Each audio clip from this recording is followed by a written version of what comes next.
Hello everybody, welcome to a new video. This is the first time in a while that I have sat down and recorded for you. Today I wanted to do a bit of a mid-year reading update. It's not exactly going to be mid-year because it is August, but as far as any updates are concerned, I thought mid-year would be like the most appropriate name for it. So anyways, I'm going to be talking about recent books that I've read, random other book things that I want to read, blah blah blah, just general updates in the sphere of my personal reading. So without further ado, I suppose we will get started. As far as books I have recently finished, I've read Abigail by Magda Szabo, which I really enjoyed, Thirst for Salt by Madeleine Lucas, which I also enjoyed, and I reread Normal People but in French, which was my first complete French novel that I read, and I have it somewhere, I believe. And it is an extremely beat up copy. This is probably the worst cover I've seen ever. I mean, it's up there. I just, obviously they took from the series and just did, like, come on. They couldn't have possibly paid someone to do this and then been like, actually, yes, this would be great. Let's put that on the cover. Like, anyways, but I read it. And I'm actually very proud of myself that I completed it. Because I was trying to read so many different books in French. I bought like bilingual editions, and it was just not working. And I was thinking of the authors that I actually enjoy reading and what books I have read who uses fairly simple, straightforward language. And Sally Rooney came to mind. And yeah, if you're trying to read or learn a foreign language, and you're kind of at least an intermediate level, I think reading the translated version of Sally Rooney is the way to go. So I'm just gonna give a quick shout for that. Some of the books that I want to actually get more in depth on are ones that I have finished in the past 10 days to 2 week range because I'm still fresh in that aspect. So I have the books here, and then I also have one that was audiobook.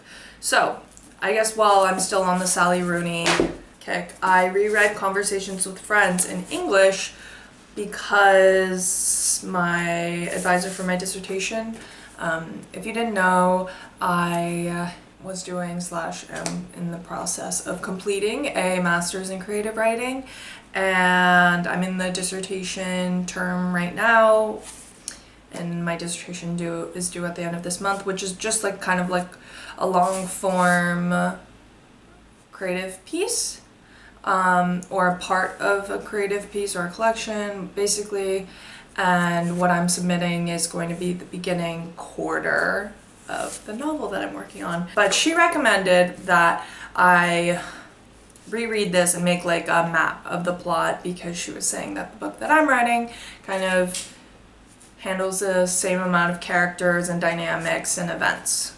So for more of a logistics, organization sort of thing, she advised that I just kind of familiarize myself with the skeleton of this book in a sense. So I reread it, and yeah, it's really interesting to reread her because I guess I mean, they're not in the same language, but they're still her.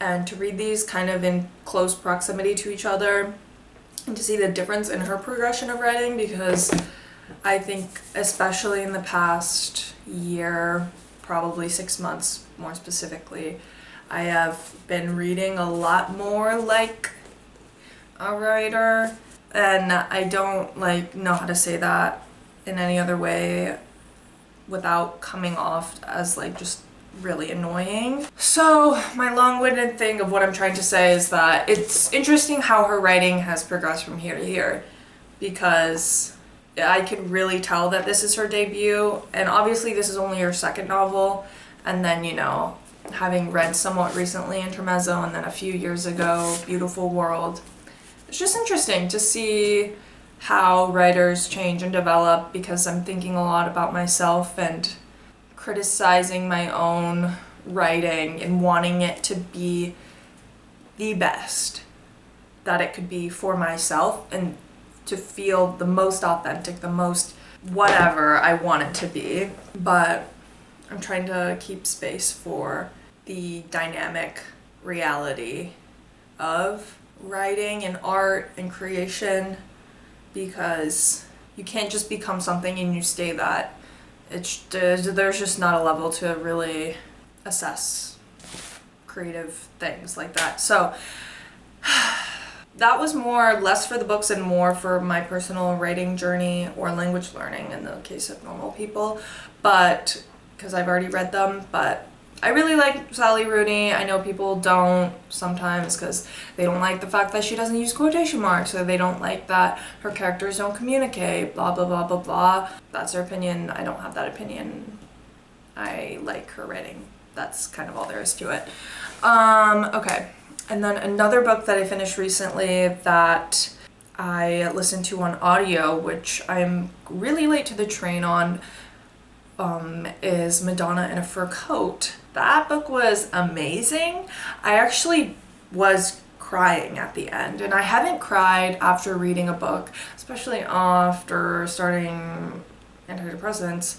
I have not cried reading a book in years, and I cried at the end, and I really didn't realize in the moment how affected I was by the book and the writing, but it was incredible. It is about this boy or man, young man, who meets this older coworker who's just very reclusive, doesn't really know or understand why he is the way he is. He doesn't talk to anyone, and everyone kind of shits all over him, and he just kind of takes it. And this young man is like, why is he like this? I don't get it. Because any normal person would either fight back or be upset or show any semblance of emotion. And, you know, the young man develops a relationship with the older man, and eventually the young man gets a hold of the older man's journal. And the bulk of the book is an entry or series of entries from this man's journal, where it is his relationship with the Madonna in a Fur Coat. And time again, we have seen men write about manic pixie dream girls in a way that's really ironic and just not self-aware, or, you know, it's just quite cringy or difficult for women to read and enjoy or consume and enjoy, whatever it may be. So I was hesitant, because this is a male author writing about this Madonna in a Fur Coat, which the title in itself is already very much setting us up for this concept. And I was fearful that this book would also fall into the hole of just being kind of not self-aware and idolizing women and then hating them at the end because they weren't what the male protagonist wanted them to be. But I really did feel like this was a balanced perspective and nuanced perspective of what it is to be that kind of woman, or observe a woman that basically she struggles with mental health and relationships and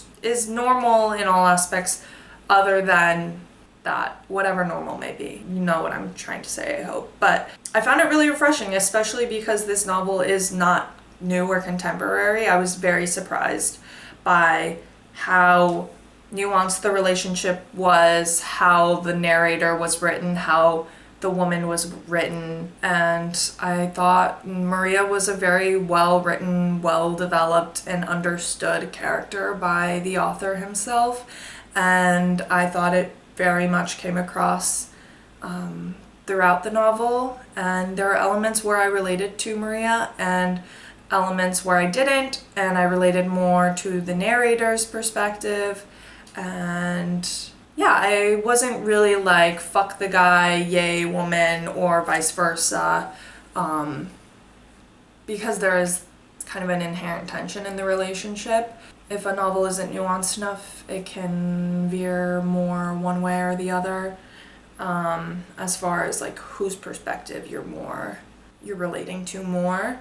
But again, it felt very balanced, is what I'm trying to say.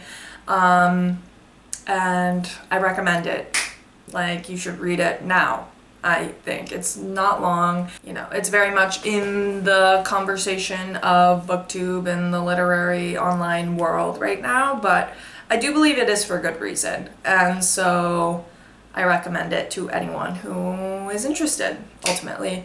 So that is Madonna in a Fur Coat. The next book that I finished is this Penguin Archives book, and it is The Burned Sinner and the Harmonious Angels, but it is just like a collection of short stories by Clarice Lispector. I haven't read a Lispector since I read A Breath of Life last year, I believe, and after reading very kind of dialogue, plot driven novels, this fucking took me for a loop. And I love Lispector and I really appreciate her writing, and she is one of my favorite authors. But I think the difficult thing that I experienced with this collection of short stories is that when reading Lispector, at least for me, I build a momentum as I get more engrossed in the story. And because she is very abstract in all aspects of her writing, the longer you can sit with the story, the better you can understand it and pick up on the little things here and there. So with short stories, I felt like I had to restart that, and it was really, I was finding it hard for me to extract what I wanted out of it. That being said, I did have a few favorites that I starred. So yeah, these are the short stories that are in this collection. And The Burned Sinner, the namesake of the book, The Burned Sinner and the Harmonious Angels, is a format that I've never seen Lispector do before, which was kind of like play-like almost. The Burned Sinner is a woman who cheated on her husband with another lover, and the characters are the husband, the lover, priest, different guards, random things, angels, people, etc. And it's more or less, and this is going to sound very reductive, it's just about what scrutiny women face when they seek or move towards desire and love. So I thought that was very interesting and good. It wasn't necessarily a favorite, but I think structure-wise, I appreciated the kind of switch from her normal writing. My favorites were Love and The Disasters of Sophia, if you're wondering, but if you like Lispector, I think it's totally worth reading. I was just having a hard time with it because my brain is just feeling constantly fried, and Lispector is not an author that you can read passively, so I basically would sit down and read like 2 stories, which would probably be like 20 pages, if that, and have to put it away because it was just too much. But that's just kind of what you have to do with some authors, and Lispector is certainly one of those. So that is that.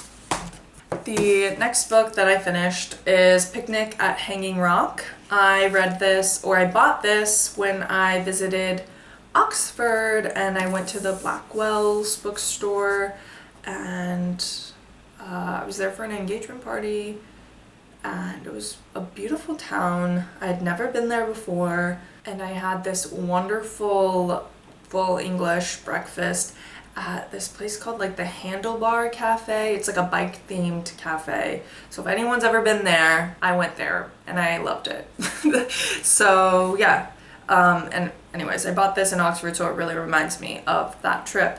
But I have actually seen the film, and I watched the film of this before I knew it was a novel, and I recently found out it was a novel, and I thought the film was really intriguing and interesting and equally confusing still, so I thought, maybe I should read the novel and I will tell you what it is about before I go on any longer. It is a cloudless summer day in the year 1900. Everyone at Appleyard College for Young Ladies agreed it was just right for a picnic at Hanging Rock. After lunch, a group of 3 girls climbed into the blaze of the afternoon sun, pressing on through the scrub into the shadows of Hanging Rock. Further, higher, until at last they disappeared. They never returned. ... And Hanging Rock is in the bush in Australia. So it's a very summery, hot, sweaty, kind of daisy sort of read. That being said, because it does take place in 1900, and I believe this was written in the 30s. Actually, I lied. It was written in 1967. The language was very intricate, I would say. And at times, I just was not really into it. It was kind of a slog, just reading the language, and I didn't love it. I was just kind of like, and maybe if I hadn't seen the film, I would have been more inclined to keep reading, but because I had, and I kind of knew the gist of what the story was, I wasn't as like present when I was reading it. So I think that is the reason why I was having a difficult time. But I will say, if you haven't seen the film and are interested in reading this, I think you absolutely should. The story is kind of one of a kind, but there is kind of this otherworldly, surreal aspect to it that there is an undertone of throughout the novel, but doesn't really come out into fruition towards the end. I think that ambiguity is really interesting when employed in a novel with this kind of setting. So, yeah. The Guardian quotes, "A sinister tale laced with touches of otherworldliness." So there you go. There you have it. Yes, and then what am I reading right now? I am finishing The Colony by Audrey McGee. I have like 30 pages left. I'm basically done, which I'm really enjoying. I wouldn't say it's a favorite, but super readable and really informative of the landscape in Ireland with all the violence and kind of the political chaos that was happening at the time. So enjoying that. I am also reading a novel by Hilary Mantel about the French Revolution, and it's like 700 pages, so it's going to take me forever to finish, but it is called A Place of Greater Safety. Being in France, I want to learn more about what's going on and or what has happened, and not that Hilary Mantel is like, her writing is distinctly historical. There are going to be fictionalized elements, of course. I think just having an idea of the space of what happened during the revolution would be helpful for me when I like go to a museum and see an exhibition on the revolution, or see XYZ name here. So, not saying I'm using it as a history textbook, but contextually I think it's going to be good. And first, Hilary Mantel, and really liking her writing. I feel really engrossed and committed and locked in. So yeah, I mean, I am only 50 pages, so got a long way to go with that.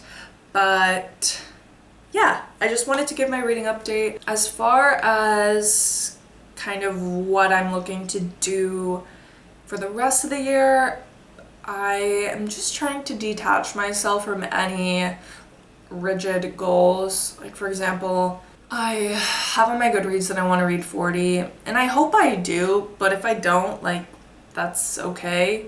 I want to read the books I want to read, not because they'll get me to my goal, but because they're books I want to read. So that's kind of why I pulled the trigger on starting the Hilary Mantel book, because that one's really long, and I was like, what if it takes me so long and I don't reach my goal? And that just seems super superficial to me, so I'm trying not to get attached to the idea of getting my goal or not. A goal is in place for me as a means of motivation to read, but as long as I'm reading, I don't know if it necessarily matters how many books that ends up being. So that's my take on that right now. I also am just trying to live like kind of a balanced lifestyle in terms of spreading my hobbies out and seeing people and trying to learn in other ways, etc., etc. So I wouldn't say I'm like super book junkie right now. Like, I'm trying to learn French. I'm trying to write my book. I also am trying to read.